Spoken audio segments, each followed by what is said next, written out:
I know everyone, as a Christian, people are persecuted. In the Bible, persecution presented as an expected reality for believers. When you face persecution for your faith, remember these verses and know that the blessing from God far exceeds the condemnation of mere men. The Bible says in Matthew 5:10, "Blessed are you when people insult you and persecute you and falsely say all kinds of evil against you because of me. Rejoice and be glad, for your reward in heaven is great. For in the same way they persecuted the prophets who were before me." Me myself also experienced persecution. And one of my spiritual fathers says that ignore them and always remember to continue to serve the Lord.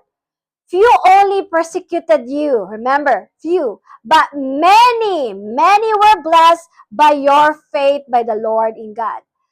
So thank you for that. Thank you, Lord, for that. But many were blessed. That's the one that the word is hatred.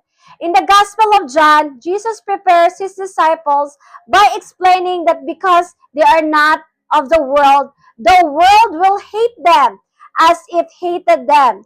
John 15:18 to 20. Instead of putting it into myself, I bring and give it into the Lord. As a Christian, our response to persecution, endurance, and grace, believers are consistently called to respond without retaliation.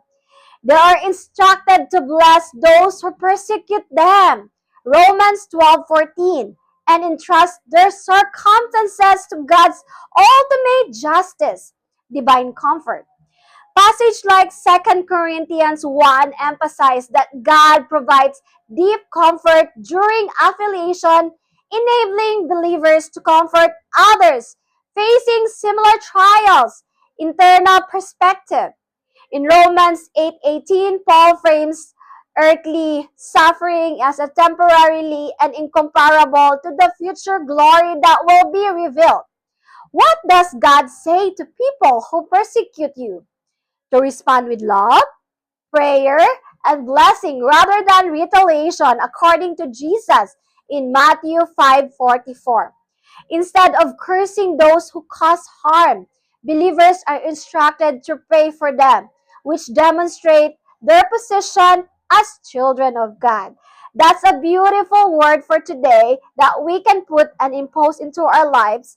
Thank you, Lord, for this one that keeps reminding us to be strong and courageous and facing all this persecution that people does to us.